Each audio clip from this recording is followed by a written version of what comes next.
que le podemos quitar un... A ver. Sí. Ahí está. Creo que apenas se veía de aquí para allá. Sí, exacto.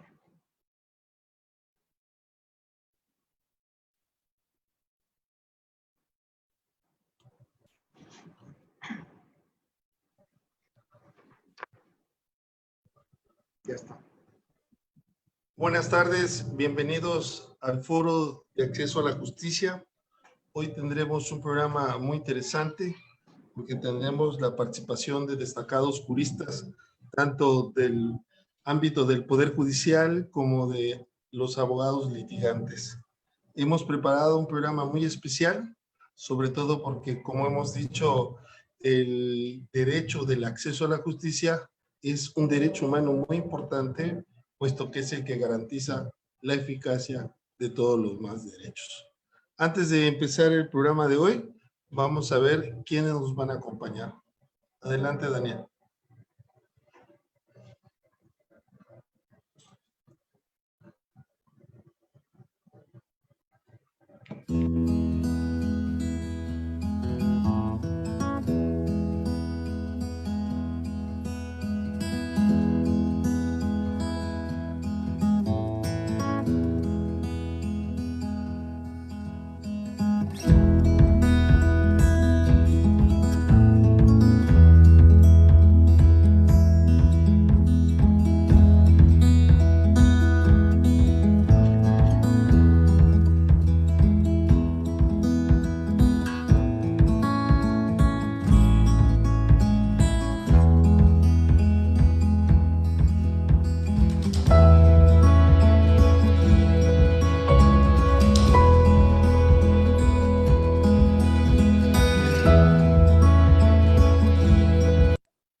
Bueno, pues como ya vimos, tenemos hoy invitados realmente de una calidad no solamente profesional, sino una calidad académica y sobre todo en el campo del derecho. Magistrado doctor Alejandro González Bernabé, bienvenido al Foro Permanente de Acceso a la Justicia. Muchas gracias, buena tarde. Gracias. Doctor Hugo Carrasco Solé, como siempre, nuestro amigo y compañero ya de muchas batallas, bienvenido. Buenas tardes, tengan todos ustedes. Gracias. Gracias. Como todos sabemos, estamos todavía transitando por una situación extraordinaria que en determinado momento tuvo que cerrar las puertas de la justicia y ahora que aspiramos a regresar, no sé, como lo que se ha denominado una nueva normalidad. Queremos saber cuáles son las medidas que tomó el Consejo de la Judicatura ante esta pandemia, estimado doctor Alejandro González Bernabé.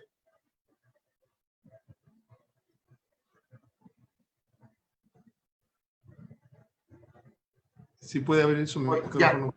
Sí, gracias. Ya. Perdón. Muchas gracias. Buena tarde nuevamente.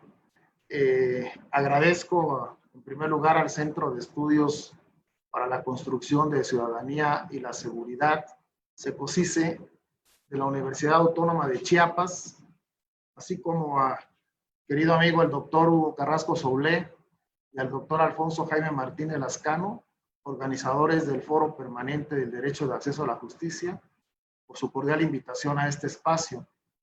Saludo también con gusto a todas las personas que nos acompañan y externo mi más sincera solidaridad con la comunidad jurídica en este tiempo de adversidades. Juntos saldremos adelante. Doctor, en respuesta a la pregunta que me hace en relación a las medidas que tomó el Consejo de la Judicatura Federal ante esta pandemia, me gustaría comentarles que como una, valga la redundancia, respuesta al brote del coronavirus SARS-CoV-2 y partiendo de las mejores prácticas en la materia, especialmente las derivadas de recomendaciones de la Organización Mundial de la Salud, el Consejo de la Judicatura Federal adoptó medidas preventivas para la protección de sus servidoras y servidores públicos y de las personas justiciables en general, así como acciones para promover y vigilar su cumplimiento en los centros de trabajo.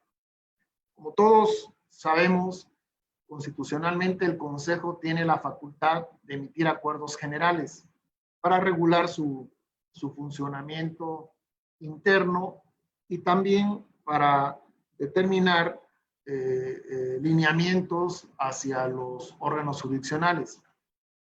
Entonces, estas medidas de prevención que les comento quedaron plasmadas en los acuerdos generales 4/2020 y 5/2020 que emitió el Pleno del Consejo de la Judicatura Federal. Primero, se buscó la contención de la emergencia y atención a casos urgentes. A partir de ello, se suspendieron los términos y plazos procesales, resguardando la función jurisdiccional únicamente para asuntos excepcionales, y se instaló una comisión especial para atender temas de evidente necesidad. Esta medida puede considerarse un poco drástica, porque el suspender plazos y términos procesales es ir a la esencia, a la naturaleza de la función jurisdiccional. Y por supuesto que impactó tanto al interior de los órganos jurisdiccionales como al foro de abogados. Entonces, se crea una comisión especial para atender temas de urgente necesidad. El Consejo ordinariamente funciona a través de comisiones o en pleno. Las comisiones ordinarias a través de las cuales se desempeña el Consejo son 6. La Comisión de Vigilancia, la de Disciplina, la de creación de nuevos órganos, carrera judicial, adscripciones y administración. Sin embargo, esas comisiones sesionan una vez por semana y la integran 3 consejeros. Se pensó que para dar una respuesta inmediata, para dar una respuesta ágil a las vicisitudes que se fueran presentando con motivo de la contingencia sanitaria, habría que crear una comisión diferente. Y entonces la comisión especial quedó integrada por el señor ministro Arturo Saldívar Lelo de la Rea, que es presidente de la Suprema Corte de Justicia de la Nación y también del Consejo de la Judicatura Federal, y por su servidor como consejero de la Judicatura Federal. Y el secretario de la comisión especial es el secretario del Pleno del Consejo de la Judicatura Federal, el maestro Arturo Guerrero Zazueta. Los trabajos de la comisión especial en ese momento atendieron a la siguiente interrogante: ¿cómo garantizar el acceso a la justicia de las personas, resguardando su salud y la de los trabajadores? Optamos por dar respuesta realizando un ejercicio de ponderación de derechos. Ponderación entre los derechos de la salud, a la vida, al acceso a las tecnologías de comunicación y, por supuesto, el de acceso a la justicia. Derechos previstos en los artículos 4, 6 y 17 de la Constitución Federal, y considerando la Resolución 1/2020 de la Comisión Interamericana de Derechos Humanos para implementar nuevas herramientas tecnológicas. Así, se previó la organización de las labores jurisdiccionales bajo el eje central de trabajo a distancia, priorizando el uso intensivo de las plataformas digitales que el Consejo de la Judicatura Federal tiene a disposición de los órganos jurisdiccionales.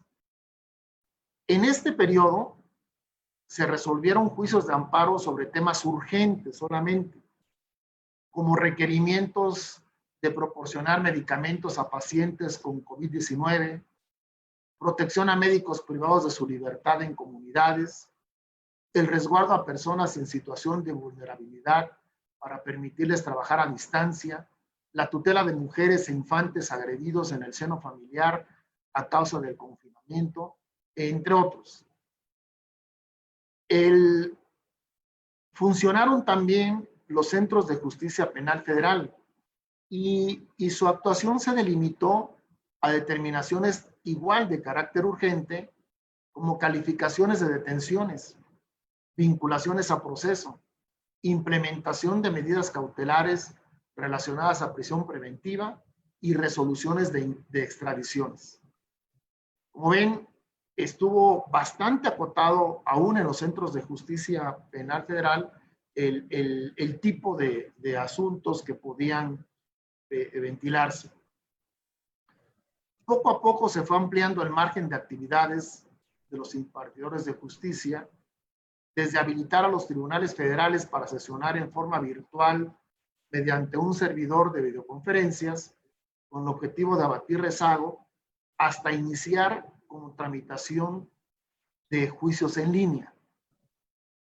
En un corte que me pasaron el día de hoy, la verdad me es muy grato comentarles que en los 41 centros de justicia penal federal que operan en el país, se reportó que los 41 centros de justicia han celebrado audiencias por videoconferencia y han celebrado a nivel nacional un total de 8,831 audiencias.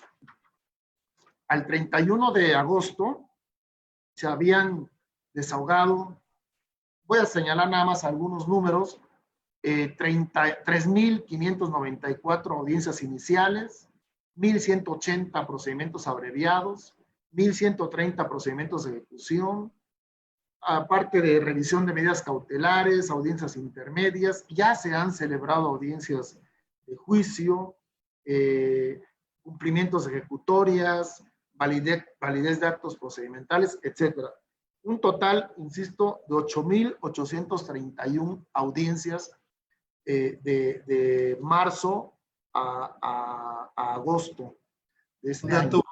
Un dato muy interesante y la verdad cuando uno ve todo lo que ha sucedido, señor magistrado, realmente me llena de orgullo. Quiero decirle que nos mandan a saludar de Chicago, nos mandan a saludar de Chicago Angélica González, María Xochitl, buenas tardes, María Ángeles desde Sonora, un abrazo, Verónica Patricia, también un abrazo, felicita al magistrado, muchas gracias. También tenemos a Carolina Román, nos saluda desde Machala, en Ecuador, y saludos desde la República Dominicana, Lisbeth Catarine. Bienvenidos, Carolina, Ramón.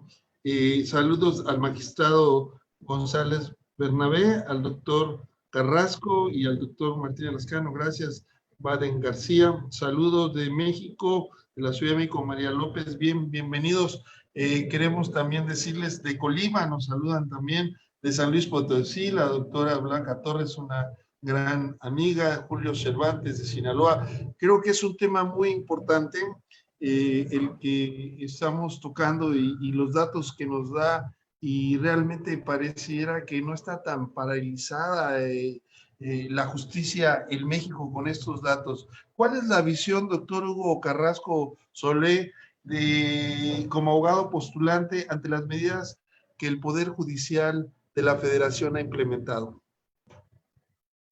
Si puede abrir su micrófono, por favor. Antes de contestar, agradecer la invitación a este foro. Para mí es un honor compartir este foro con el señor magistrado consejero Alejandro González Bernabé y con usted, doctor Alfonso, para platicar estos temas que son muy importantes.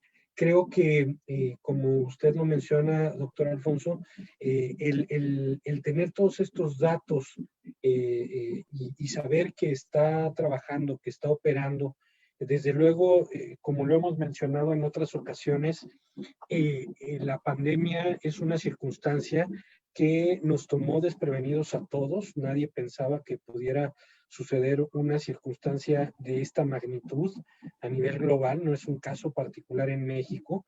Desde luego que en los distintos países, aunque es generalizado el tema, hay también formas para atacar el tema. Entonces, creo que el tener la correcta información evita tener una mala percepción o una mala expectativa de lo que está sucediendo en nuestro país. Escuchando estas estadísticas, en la celebración de audiencias, el que se tiene la tecnología para poder afrontar y no tener paralizada la justicia. Desde luego que si llega un primer momento, he ido siguiendo puntualmente el esquema que el señor consejero nos va exponiendo, y sí es importante mencionar que en los primeros momentos hay que tomar medidas de prevención, medidas que te permitan asegurar el espacio físico para la gente que está dentro de los tribunales. No solamente los que colaboran dentro del tribunal, sino los que como foro asistimos, no solamente el foro, sino también las personas que quieren resolver algún litigio, porque también es responsable, no es nada más seguir impartiendo la justicia, sino que se tienen que entrar en una nueva modalidad que nunca habíamos estado. Entonces, creo que sí es muy importante para poder emitir opiniones, el poder estar bien informados, que es una de las características de este foro, del SECOCISE que usted bien dirige, el doctor Alfonso, y que la Universidad Autónoma de Chiapas impulsa. Este tipo de foros nos permite tener de primera mano, porque tenemos aquí a uno de los consejeros de la Judicatura que nos está diciendo qué es lo que está pasando en el seno, cómo se toman las decisiones, cómo ponderan los derechos. A mí, la verdad, más que emitir una opinión de cómo lo vemos, hoy, después de esta plática, pues sí transforma la información, el punto de vista de uno. Uno pudiera tener sin información la visión acotada y referirse hacia qué pudiera hacerse. Pero después de estar escuchando esto, claro que habrá ventanas, áreas de oportunidad, y como foro no está, o sea, el Poder Judicial, el Consejo de la Judicatura no está solo. Es un ente con autonomía, pero no está solo. Aquí estamos los del foro, la academia y todos los que estamos alrededor de la impartición de justicia para poner un granito de arena y también actuar con responsabilidad, porque de nada sirve que abramos la operación con las medidas de seguridad si no estamos los litigantes dispuestos a seguir esas normas, a seguir esas reglas básicas, pero que son de su supervivencia hoy.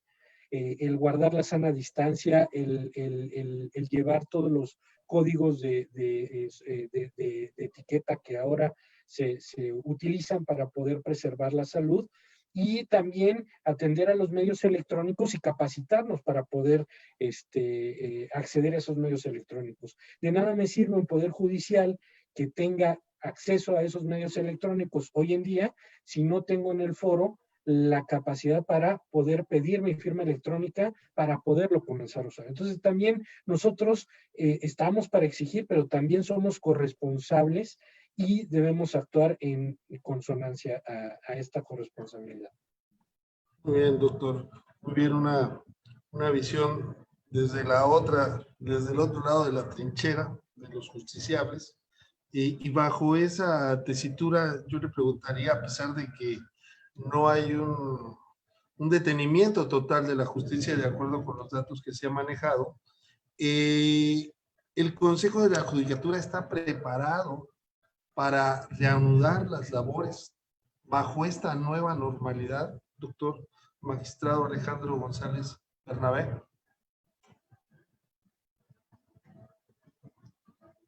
Si nos abre el micrófono, por favor. El micrófono, ahí, lo volvió a cerrar. No se escucha. Allá, ahí está ya. Ahí. Ya. Perdón. Sí, gracias, doctor. Considero que sí está preparado el Consejo de la Judicatura Federal y contamos con las herramientas necesarias para tal fin. Aquí quiero recordar que desde hace más de 10 años, el Consejo de la Judicatura Federal, en aras de lograr justicia digital, se inclinó por una política tecnológica eficaz y eficiente. En ese sentido, encontramos el Acuerdo General 28 de 2001, que emitió el Pleno del Consejo, donde estableció la obligatoriedad del uso del Sistema Integral de Seguimiento de Expedientes, conocido en el foro como SISE. Uno de los primeros precedentes de sistemas informáticos jurídicos de procesamiento que data de 2001, programa que hasta la fecha administra y gestiona de forma virtual todo tipo de documentos jurídicos, incluidos expedientes judiciales, desde que se ingresa la demanda hasta que concluye el proceso.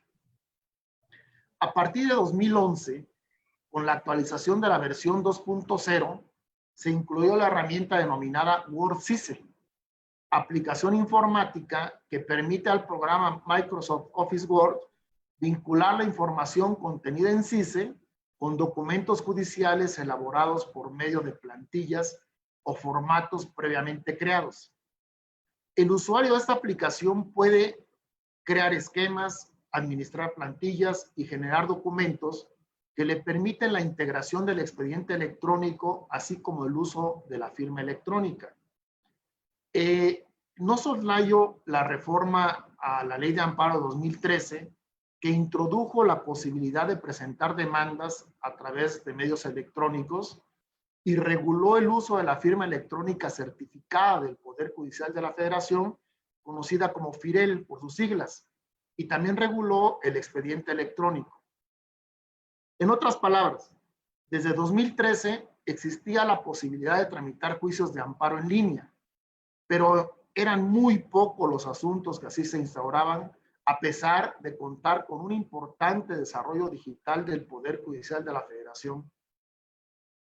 Este modelo de justicia virtual, acorde a la nueva normalidad, se dinamitó a partir de que la Organización Mundial de la Salud declaró al coronavirus como pandemia e hizo un llamamiento a los países para que adoptaran medidas urgentes. A partir del 16 de junio de este año, se implementó la justicia digital en su totalidad. En otras palabras, la posibilidad de presentar todo tipo de escritos iniciales, solicitudes de demandas, incidentes, promociones y recursos vía electrónica mediante un portal de servicios en línea, de forma que cualquier asunto, con independencia del tipo de materia o instancia, pudiera tramitarse al alcance de una computadora o de un dispositivo móvil. Esto, por supuesto, implicó desarrollar distintos requerimientos, como la firma digital, que en el caso del Poder Judicial se denomina firma electrónica certificada del Poder Judicial de la Federación y cuya validez es la misma que la firma autógrafa. Para ese fin, se habilitó una aplicación gratuita al alcance de cualquier persona que permite obtener por internet la firma electrónica certificada mediante dispositivo móvil o equipo de cómputo a través de la app. Además, recientemente se actualizó y mejoró su funcionamiento. Les menciono que desde el 16 de julio hasta el día de ayer se habían tramitado 11,521 certificados. Con esa cifra, fíjense, se superó el máximo de certificados emitidos por todo el Poder Judicial de la Federación en un año. Bajo este esbozo, se dotó al portal de servicios en línea de la suficiente capacidad para resguardar los expedientes digitalizados completamente virtuales. Es decir, hoy un litigante o justiciable puede desde su celular o computadora revisar las constancias que integran el expediente electrónico. Hace unas semanas se aprobó el Manual de Digitalización y Escaneado de Documentos, que permite utilizar dispositivos móviles para digitalizar constancias mediante la aplicación Adobe Scan y compartirlos al interior del órgano jurisdiccional. Les explico. Cada órgano jurisdiccional tiene un equipo de escáner. Sin embargo, nos percatamos que prácticamente todos usamos un equipo celular y con ese equipo de móvil celular podemos ahora escanear el expediente y no esperar a que se desocupe nuestro equipo de escáner en el órgano jurisdiccional y a través de la aplicación Adobe Scan compartir lo que escaneamos en nuestro celular al interior del órgano jurisdiccional. También se estableció el uso del correo electrónico institucional como comunicación oficial para evitar el transporte de documentación, ya que pues, sabemos dicha actividad representa alto riesgo de contagio. Estas acciones, producto del trabajo institucional, denotan la capacidad con que cuenta el Consejo en la actualidad acorde a las exigencias de la nueva normalidad. Permítame nada más, para finalizar la respuesta, dar unos datos estadísticos. En términos numéricos, de acuerdo a la información del Sistema Integral de Seguimiento de Expedientes SISE, desde el 16 de junio hasta el 25 de agosto, se habían recibido en el portal de servicios en línea 13,624 comunicaciones, 24,200 demandas, 56,339 notificaciones y 125,890 promociones. En total, 220,053 asuntos y se habían celebrado 38,020 videoconferencias. Esto, como efectivamente lo señaló el ministro Arturo Saldívar, presidente del Consejo de la Judicatura Federal, denota, doctor, que la justicia electrónica es una realidad. Y no tiene precedente, ¿verdad? Nos dice Eira. Buenas tardes, magistrados y ponentes. Me gustaría comentar que la impartición de justicia nunca se ha detenido. Como trabajadora del Poder Judicial de la Federación, puedo decir que desde que inició la pandemia y con ello el paro de muchísimas actividades indispensables, en los órganos jurisdiccionales continuamos laborando en la distancia. Soy persona vulnerable y todos los días trabajo desde mi casa de 9 de la mañana a 7 de la noche. Cuando hay casos urgentes, no importa la hora, tenemos que estar ahí. Bueno, pues felicidades, Enra, ya. Pero tenemos que decir también que podríamos hablar de dos realidades, ¿no? Lo que es el Poder Judicial de la Federación, que es el tema de hoy, con el Poder Judicial del Estado, que de una u otra forma, pues no tiene los alcances de todavía para poner a la altura de la nueva normalidad. Yo creo que, y cuando vi la reforma, no sé si estarán de acuerdo, cuando vi la reforma de la ley de amparo que se establecía que paralelamente se iba a llevar un expediente de papel y otro electrónico, pues sentí que desde ahí la tendencia era ir sustituyendo paulatinamente el uso del papel por las cuestiones electrónicas, ¿no? Entonces es una buena disposición porque realmente hoy nos sirve bastante. Y bajo el otro ámbito, doctor Hugo Carrasco Solé, los abogados estamos preparados en términos generales para la nueva normalidad en la administración de justicia. Yo creo que al igual que el Poder Judicial nos tomó desprevenidos.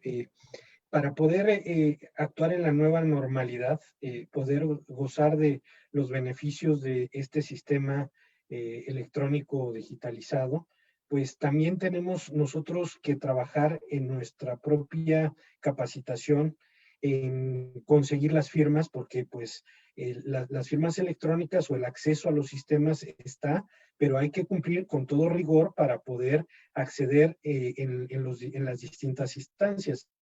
Ahorita el magistrado Alejandro González Bernabé nos habla de la firma electrónica del Poder Judicial, pero también a nivel local, cada uno de los poderes judiciales locales, pues están estableciendo sus propios mecanismos para asegurar la identidad y la autenticación en sus distintos sistemas.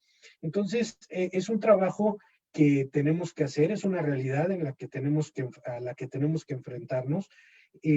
Como lo menciona el señor consejero, la pandemia vino a detonar todo esto.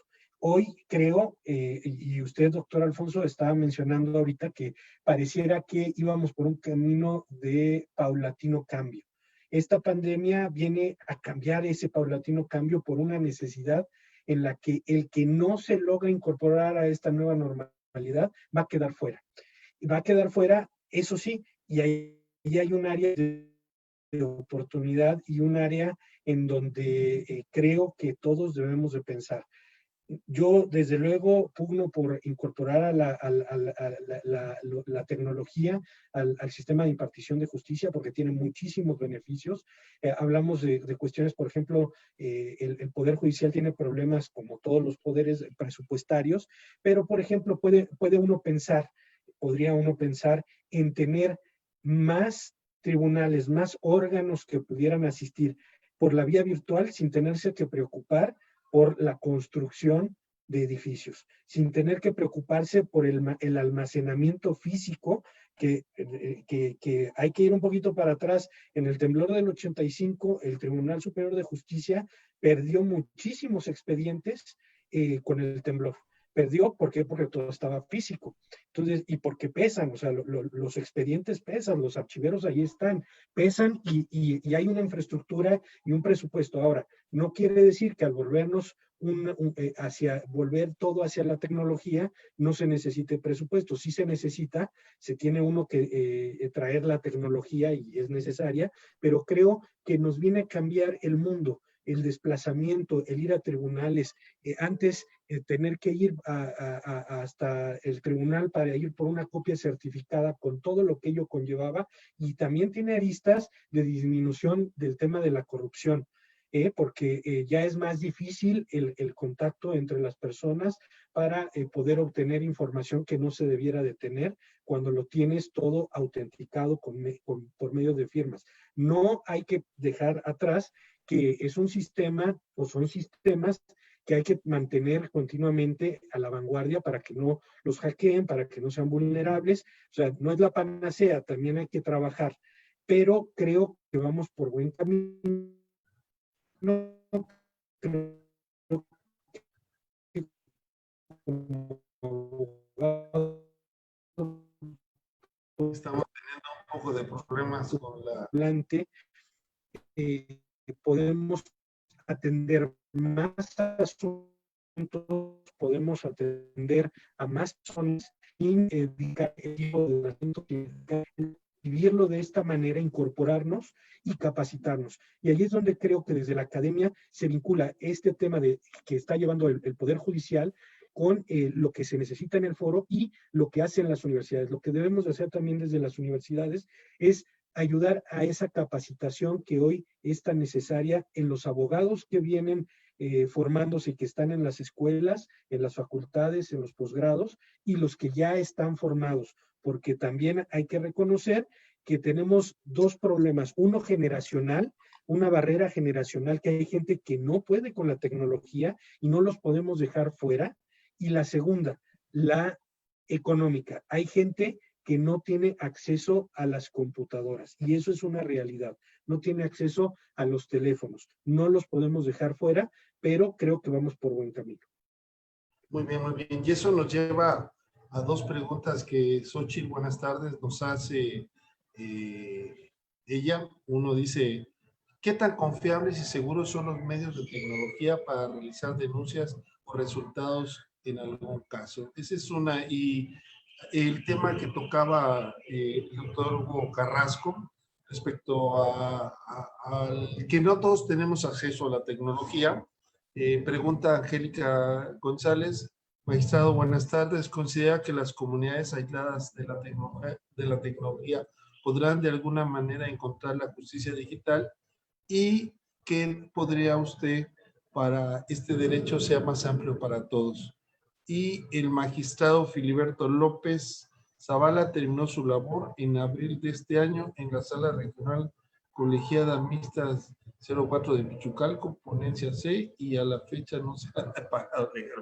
Bueno, un saludo a Anonymous Atiendes. Bueno, esos dos puntos, ¿no? ¿Qué tan confiables son las tecnologías como pregunta para la Administración de Justicia y para las comunidades apartadas ¿cómo podemos mejorar el acceso a la justicia? Si nos quiere orientar, magistrado Alejandro. Sí, doctor Alfonso. Pues en el Consejo se ha trabajado, tenemos una Dirección General de Tecnologías de la Información, y en en esa dirección hay ingenieros capacitados para tratar de que nuestras plataformas sean lo más seguras posibles. Hasta ahorita no hemos tenido, afortunadamente, ningún problema de hackeo. Esto se ha venido ensayando, como les decía, por lo menos desde 2013, que los juicios en línea, en el juicio de amparo, están tramitándose, y no hemos tenido ningún accidente, ninguna circunstancia de esa naturaleza, afortunadamente, y se está cuidando siempre a través de esa Dirección General de Tecnologías de pues tener los filtros necesarios y los seguros correspondientes para que no suceda. Además, en todos los juicios, nosotros tenemos la obligación de cuidar los datos personales de quienes están litigando, y eso también nos ha dado siempre un muy buen resultado. Con esas experiencias, creemos que esto tiene que marchar bien. Ahora, en relación con la otra pregunta, por supuesto que la situación del país, la situación económica del país, hace desafortunadamente que haya diferencias en los accesos que puedan tener a las tecnologías algunas personas y otras no. Las comunidades indígenas, las plataformas están abiertas para todos, o sea, no hay una distinción, no hay discriminación alguna en las políticas del Consejo, pero me parece que un poco sale ya de la capacidad de respuesta que tiene el Consejo de ver hasta dónde las personas en esa situación de vulnerabilidad, como lo están las personas indígenas, pudieran acceder o no al Internet, pudieran acceder o no a una computadora, pudieran acceder o no a un equipo de cómputo. Creo que ahí ya, como repito, sale un poco de la posibilidad que pudiera tener el Consejo de la Judicatura Federal de dotar a esas personas de esos equipos. La obligación constitucional que tiene el Consejo es procurar que los órganos jurisdiccionales den acceso a la justicia. Y ese acceso a la justicia creo que sí está garantizado y se está tratando de trabajar en ese aspecto a través de todas estas políticas que le digo que están tomando. Muchas gracias. Doctor Carrasco, en este sentido, ¿qué tendrían que hacer las universidades para implementar desde el área de preparación de los futuros abogados la justicia digital?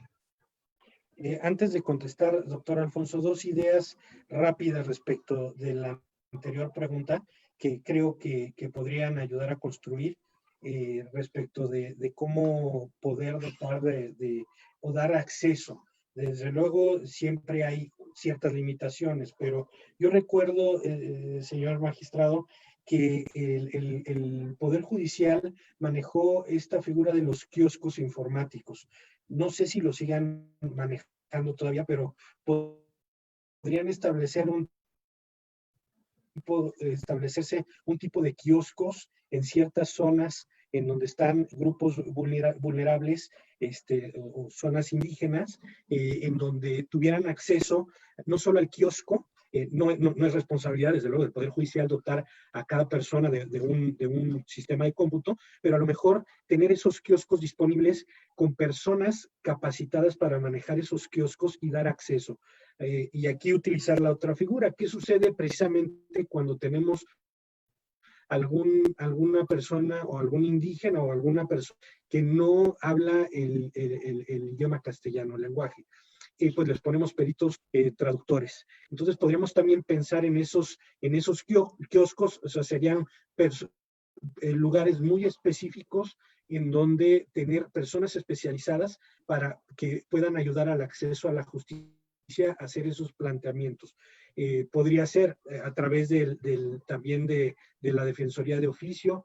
Hay algunos mecanismos que se pueden mezclar por ejemplo, el kiosco no es una idea nueva, es una idea del mismo Poder Judicial que estaba utilizando para dar acceso en distintos lugares, en casas de cultura, recuerdo yo, a la información del Poder Judicial. Regresando a su pregunta, doctor Alfonso, me parece que tenemos en las universidades una responsabilidad muy importante.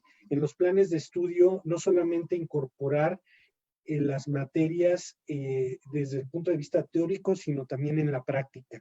En la práctica, hoy en día, el tener esas materias en donde el alumno pueda prepararse a enfrentarse a la tecnología, perderle el miedo, afrontarla, utilizarla y eficientar. No solamente es hacer perder el miedo a alguien de que acceda a la información. Yo cuando me llega una herramienta nueva, me retengo mucho a utilizarla porque tengo miedo a que se pierda mi información, tengo miedo a que al no saber utilizarla le dé un clic y mi información esté en todos lados. Entonces, lo primero es enseñar a vencer.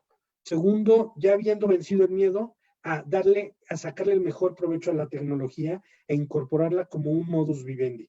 Entonces, creo que ahí es muy importante los laboratorios, las clínicas y sobre todo que en las universidades, que ahí también podría ser un lugar en donde el Poder Judicial se podría auxiliar en los bufetes jurídicos de las universidades, establecer un convenio de colaboración entre las universidades públicas y privadas para que desde esos bufetes jurídicos gratuitos se pudiera asistir a esos grupos vulnerables o a grupos de personas que no tienen acceso a, o sea, hacer un convenio específico. A los bufetes jurídicos asisten gratuitos, asisten a toda la comunidad, a hacer un grupo de trabajo específico para las personas que no tengan acceso a la justicia. Y ahí, en esos bufetes, poder establecer ese acceso, ser otro kiosco, otro punto en donde la gente pueda encontrar el espacio para poder acceder a la justicia por los medios electrónicos y el personal,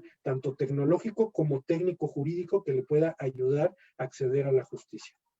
Muchas gracias, doctor Hugo Carrasco. Gonzalo Amarante Sánchez Méndez dice, acuerdo número 28, excelente presidente, magistrado Alejandro Sergio González, es importante saber eso. Gracias por la información, la importancia de la firma electrónica. Bianca Larisa, saludos.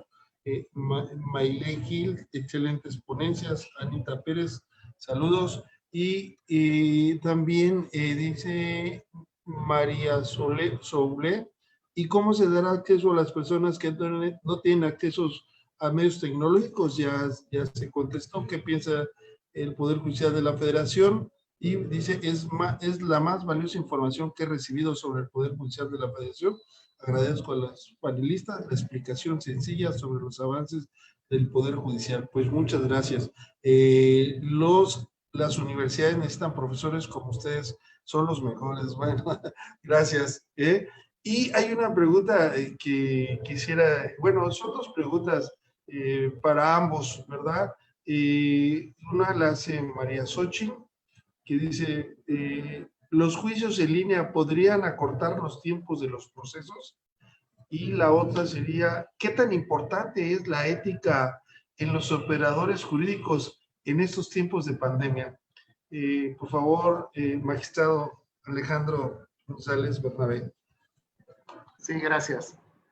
Sí, quiero puntualizar algo nada más en relación con la pregunta que están insistiendo tanto del acceso de las personas en vulnerabilidad. Tomando las palabras del doctor Hugo Carrasco, efectivamente la Defensoría Pública Federal de Oficio tiene asesores en lenguas indígenas, tiene intérpretes, tiene traductores y tiene la capacidad tecnológica ahí para poder acceder a estos juicios en línea. Gracias, doctor. Bien, contestando lo de la ética, A mí me viene a la mente, tuve la fortuna de ser secretario de Estudio y Cuenta del ministro don Juan Díaz Romero, y él escribió un artículo que denominó el ABC de la deontología judicial, y manejaba dentro de esta deontología, dentro de este ABC, 6 puntos. Él hablaba de que un juzgador debe tener siempre autonomía de criterio.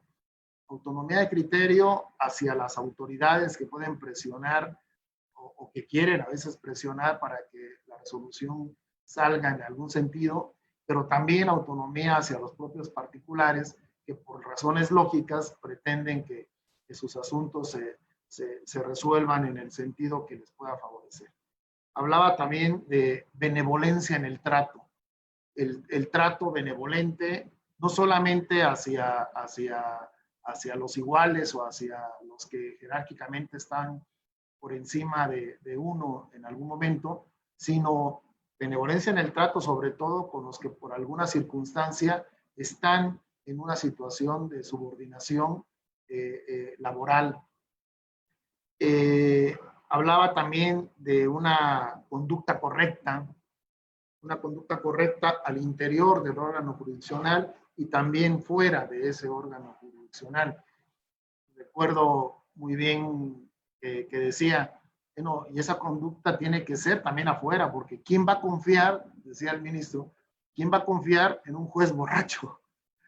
Entonces, esa conducta se debe manifestar en todos los ámbitos. Diligencia para el trabajo. Debe, cuando entra uno al Poder Judicial de la Federación, quienes están ahí lo saben, entra uno sabiendo que hay hora de entrada, pero no hay hora de salida, y que el trabajo tiene que salir dentro de los plazos que nos marca la ley. 24 horas, 12 horas, a veces 6 horas, en casos ahorita en los centros del Centro Nacional de Arraigos e Intervenciones Telefónicas, tienen 6 horas para resolver un asunto.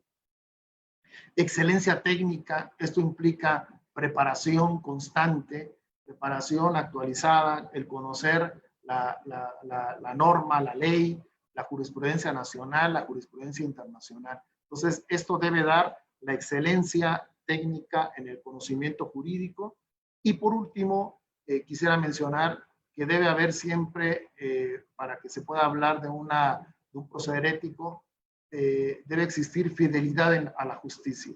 El juzgador debe ser fiel siempre a la justicia y al derecho. La otra pregunta, ¿cuál era? Perdón, doctor.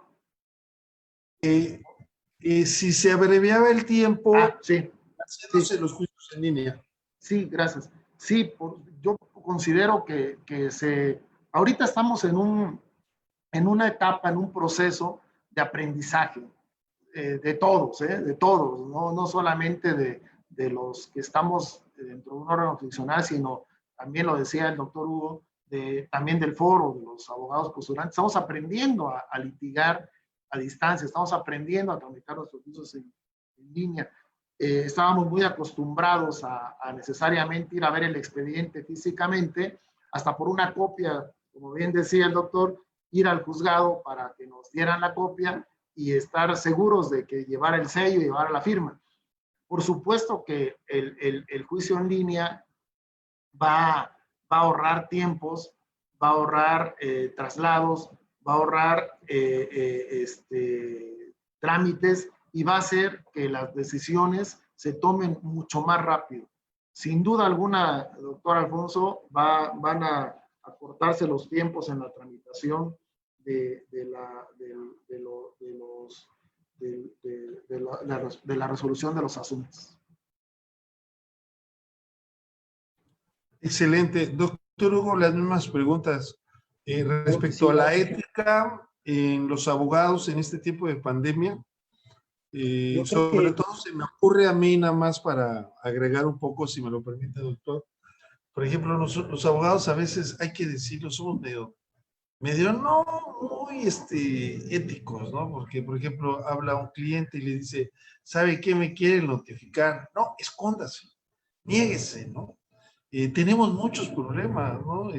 No se identifique, etcétera. ¿Qué tan importante es la ética? Porque ahora en determinado momento creo que se requiere más colaboración de todos por esta situación en la que estamos atravesando. ¿Cuál es su perspectiva, Claro. doctor Hugo? Mira, yo creo que la ética en estado de pandemia o fuera de estado de pandemia siempre tiene que ser la misma, o sea, no tiene que cambiar porque haya una declaración o una declaración de estado de emergencia sanitaria. Y ahí creo que en el ejemplo que usted pone, doctor, hay que, más que hablar de ética, bueno, sí va involucrada la ética, pero hay que manejar también otros valores, como es la lealtad procesal a la que el señor consejero mencionaba. Hoy en día, por ejemplo, si yo voy a tener una firma electrónica, acceso, correo institucional, porque no solamente es tener la firma, nos dan un correo electrónico para acceder al expediente y es un camino de doble vía. No es solamente para que me beneficie yo en el acceso, sino también para que el Poder Judicial se beneficie en el sentido de la comunicación con los justiciables. Y en ese sentido tenemos que hacer honor al doble beneficio. Es decir, yo hoy, por ejemplo, hoy di de alta mi firma electrónica en el Estado de México y tengo un correo institucional, yo sé y estoy consciente y me alegra mucho que me notifiquen por esa vía. Me notifiquen por esa vía, yo siempre le he dicho a mis clientes, es preferible saber recibir la documentación, decir, sí soy yo, aquí estoy, deme la documentación, porque así se les puede defender. Puede uno saber de qué se trata el problema y comenzar a diligenciar los actos que son necesarios para establecer una defensa. Lo más importante cuando uno tiene a un cliente es hacerles ver que uno no va a hacer magia, uno va a defenderlo de acuerdo a las circunstancias, porque aún el peor criminal, el peor deudor, también tiene derecho a una defensa. Es decir, peor es por poner el ejemplo, ¿no? Por dramatizarlo. Pero todos tenemos derecho a una defensa en donde pueda yo ocupar todos los medios que estén en mi alcance para poderlo hacer. Otros valores como la solidaridad, creo que sí, en el tema de la pandemia sí se puede resaltar más. No tanto la ética, porque les digo, la ética para mí es la misma en cualquier estadio, pero sí otros valores que van de la mano de la ética se pueden potencializar más, como es la solidaridad, la empatía y el sentido de urgencia. Pero no solamente el sentido de urgencia del Poder Judicial, sino también nosotros como abogados en el foro, el sentido de urgencia es decir, en realidad y hablar con nuestros clientes, esto no es necesario resolverlo por esta vía. Hay otras vías, por ejemplo, los medios alternativos de solución de controversias, que también hoy el Poder Judicial está trabajando, los poderes judiciales locales, y hoy a nivel federal se está tratando de incorporar o de obtenerse una normatividad federal que desde mi perspectiva creo que debiera descansar en los brazos y en las manos del Poder Judicial.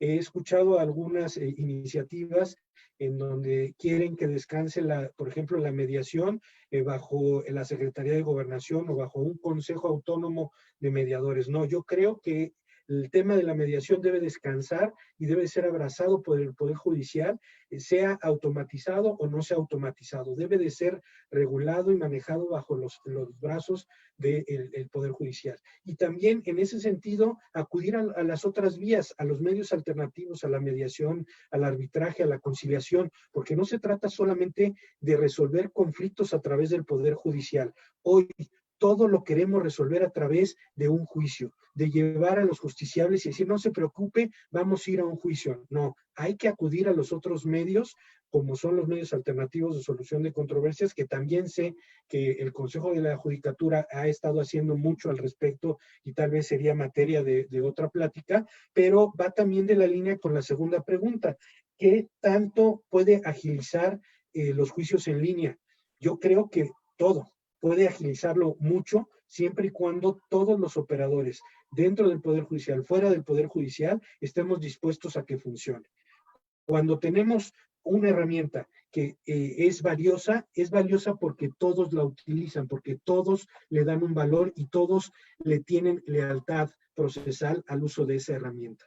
En ese sentido, creo que puede funcionar muy bien la justicia en línea, ya sea a través de medios alternativos de solución de controversias, ya sea judicializada a través de los conflictos con expedientes judiciales y en juicios normales o convencionales, por así decirlo. Excelente. Hay una pregunta directa para el doctor Hugo. ¿Todos los abogados tendrán la obligatoriedad de obtener su firma y capacitarse en mejor tecnología, en materia de tecnología, perdón? Me parece que sí, aunque no podemos imponer por las circunstancias que ya hemos mencionado, no podemos imponer, o sea, también violentar un derecho humano de acceso a la justicia, decir que ahora solamente vamos por la vía digitalizada o electrónica. No podríamos hacerlo. Tienen que convivir los dos manejos. Aquí, rápidamente hacer una referencia y a una decisión que tomó el director el exdirector de la Facultad de Derecho, el doctor Fernando Serrano Migallón, cuando incorporó la huella electrónica para la asistencia de los profesores. Hubo profesores que no querían tomar la huella. ¿Por qué? Por diversas causas. Y entonces hizo mantener los dos sistemas, el ir a firmar, que el profesor firmara su asistencia en el libro de asistencias, y los que ya estaban dispuestos, preparados y que habían perdido el miedo para utilizar la huella digital, la utilizaran. Entonces yo creo que con ese ejemplo se pueden romper las resistencias y se puede ir a distintas velocidades, pero todos hacia el mismo lugar, una impartición de justicia que sea rápida, que sea expedita y que sea de acceso para todo el mundo. Muchas gracias. Excelente ponencia. Saludos a todos, al magistrado Alejandro González Bernabé, al doctor Hugo Carrasco Ley, a su servidor, Selene Janet Gómez Arriaga. Saludos. Gracias por escucharnos y vernos. Y estamos llegando al final. Ha sido demasiado rápido este programa.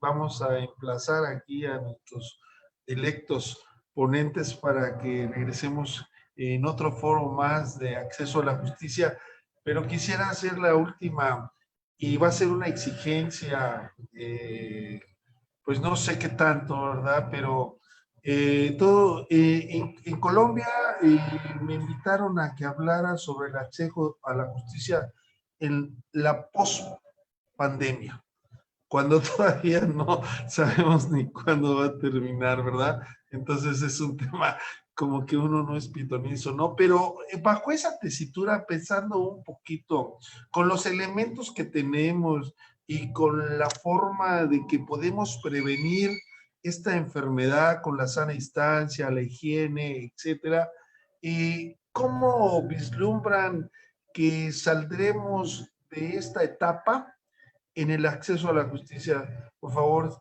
señor magistrado González Bernabé. Adelante. Si abre su micrófono, por favor.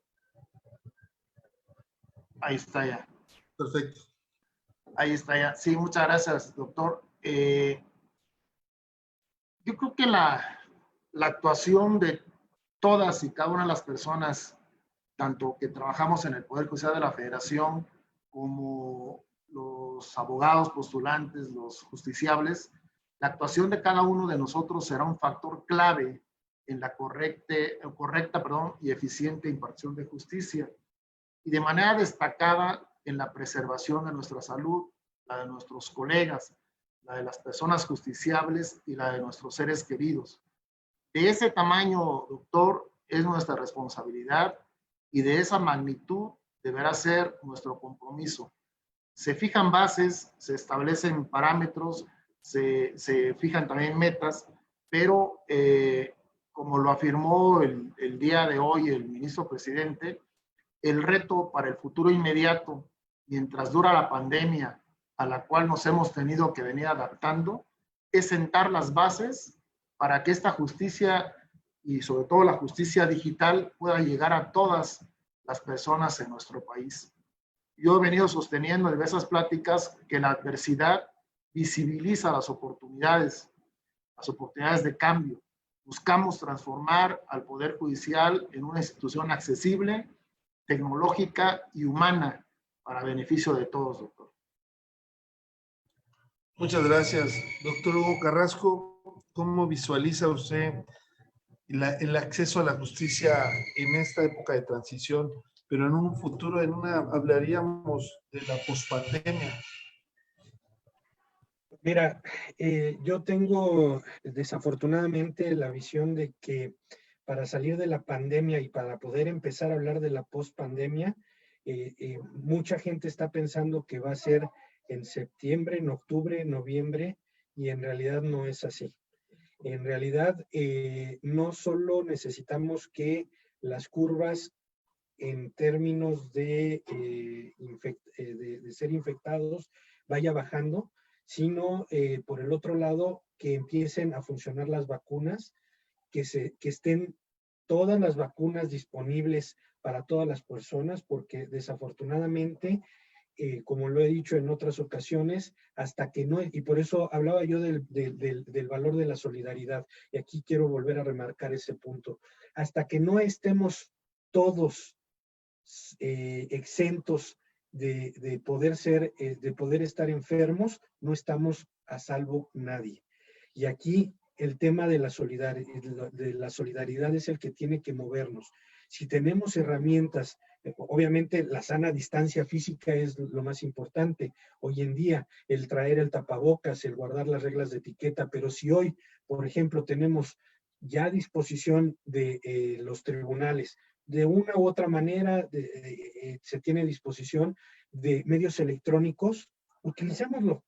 No tenemos que ir a tribunales, no tenemos que desplazarnos, subirnos al medio de transporte, dejar nuestros coches, caminar, hacer esa interacción, utilicémoslo, démonos de alta y esperemos trabajar con este sentimiento de solidaridad. Ya no busquemos el no ser emplazados, el no ser notificados, sino más bien busquemos que esto funcione bajo el principio de solidaridad. Y creo que esto nos puede sacar también como foro jurídico de la pandemia y hablar entonces es así de la pospandemia. Yo hablaría de la pospandemia dentro de un año, año y medio, porque hasta que no estemos todos vacunados no podemos estar hablando de la pospandemia. Bueno, pues muchas gracias. Realmente ha sido un excelente ejercicio de reflexión.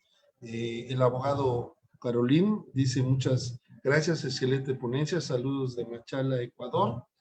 María Solé tiene toda la razón, doctor Hugo Carrasco, tanto la ética y la solidaridad son fundamentales para la justicia, tanto lo digital como en la tradicional. María López, saludos y felicidades al magistrado consejero Alejandro. Bueno, pues hemos llegado al final. No nos pongamos melancólicos. Yo les pediría, a nombre de la Universidad Autónoma de Chiapas, del SECOCICE, alguna reflexión final en 2 minutos, si es posible. Por favor, magistrado Alejandro González Bernabé.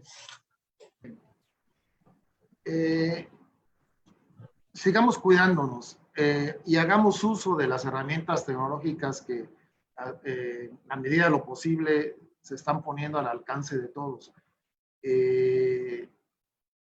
Las medidas que están tomando son para privilegiar sobre todo la vida, la salud de todos.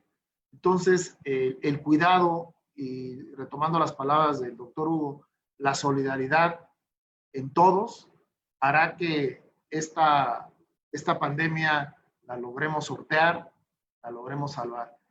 En el Poder Judicial de la Federación estamos atentos a las necesidades, se abren diálogos constantes, diario, con los juzgadores para ver necesidades, para ajustar los protocolos, para ajustar los acuerdos generales y para responder a las preguntas que nos hacen. Muchas gracias, muy amable. Doctor Hugo Carrasco. Pues mira, yo me iría, además de todo lo que se ha hablado en este foro, me iría por la información. Creo que la información nos permite tomar mejores decisiones. creo que nos permite encauzar mejor nuestras críticas, nuestra forma de pensar. Y este foro que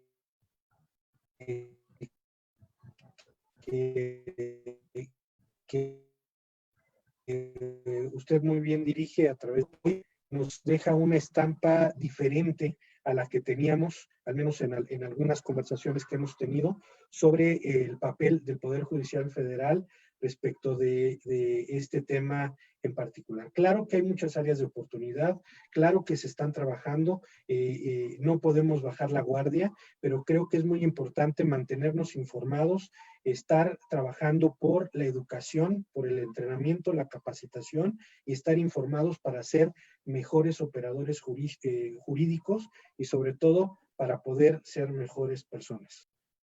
Pues a nombre de la Universidad Autónoma de Chiapas, del Secosice, realmente queremos agradecerles por su tiempo, por compartir la información, los conocimientos y las reflexiones al magistrado Alejandro González Bernabé, al doctor Hugo Carrasco Solé, y queremos agradecer a todos los que nos acompañan de todos lados, a los cibernautas, e invitarlos a que mañana es Viernes de Derechos Humanos y tendremos el tema con la maestra Nancy Lara Hernández. Ella es de la ENED Acatlán o de la FES Acatlán, mi casa de estudios, así que los esperamos a las 11 de la mañana en este mismo lugar para hablar de los derechos humanos y el feminicidio. Muchas gracias a todos, nos vemos pronto. Buenas noches. Buenas noches. Gracias. Gracias, sinceramente.